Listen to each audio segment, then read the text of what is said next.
बात करें हिंदुस्तान के नए इतिहास की तो साल 1534 में गुजरात के बहादुर शाह और पोर्तुगीज सल्तनत में हुई ट्रीटी के अनुसार मुंबई का एक खूबसूरत आइलैंड पोर्तुगीज के हवाले किया जाता है। तो आगे चलकर साल 1661 में ये खूबसूरत island British Kings Charles second को पोर्तुगीज राजकुमारी के साथ रचाई अपनी शादी में तोहफे के तहत हासिल होता है, जिसे ब्रिटिश किंग साल 1668 में ईस्ट इंडिया कंपनी के हवाले करता है। हाँ, ये वही ईस्ट इंडिया कंपनी है जिसने अभी इंडिया पे राज करना था। उस वक्त के दौरान established coast line areas like Madras and Kolkata को कंपेयर करें तो साल 1668 में मुंबई रीजन ब्रिटिश सल्तनत के लिए कुछ खासा इंपॉर्टेंट नहीं था, लेकिन उसी दौरान इंडिया में रूल कर रहे राजे मुगल, मराठास एंड गुजरात के राजे रजवाड़ों के बीच अपना छोटा प्रस्त जमाना भी ब्रिटिशों के लिए अपनी व्यापारी ताकत बढ़ाने के लिए जरूरी था।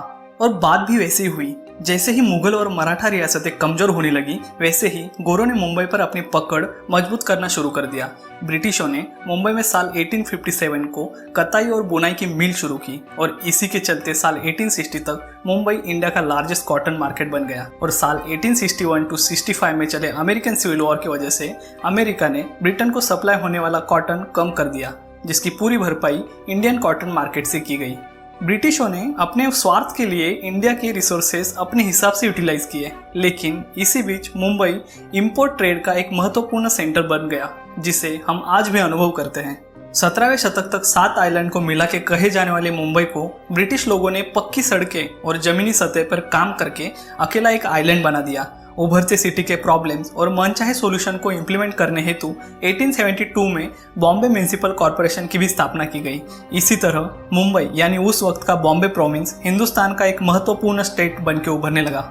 आज़ादी के पूर्व इंडियन नेशनल कांग्रेस का पहला सेशन साल 1885 में मुंबई में ही आयोजित किया जाता है। तो इंडियन इंडिपेंडेंस के लिए इम्पोर्टेंट रहे भारत छोड़ो आंदोलन की शुरुआत भी मुंबई से ही की जाती है।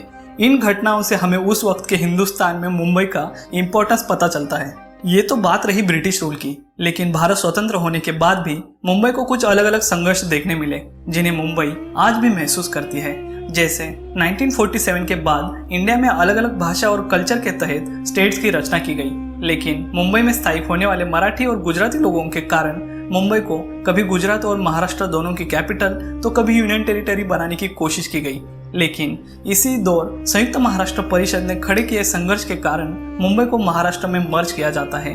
लेकिन अपने स्वतंत्र भारत में चले इस संघर्ष में 105 लोगों को अपनी जानें गंवानी पड़ती है। तो बाबरी मस्जिद गिराई जाने के बाद हुए हिंसाचारी दंगे और उसके बाद हुए 1993 के बॉम्ब ब्लास्ट में खड़ी चीखें आज भी मुंबई याद करती है। ऐसे ही संघर्ष की कहानी फिर साल 2008 में हुए पाकिस्तानी टेररिस्ट अटैक के दौरान देखने मिली।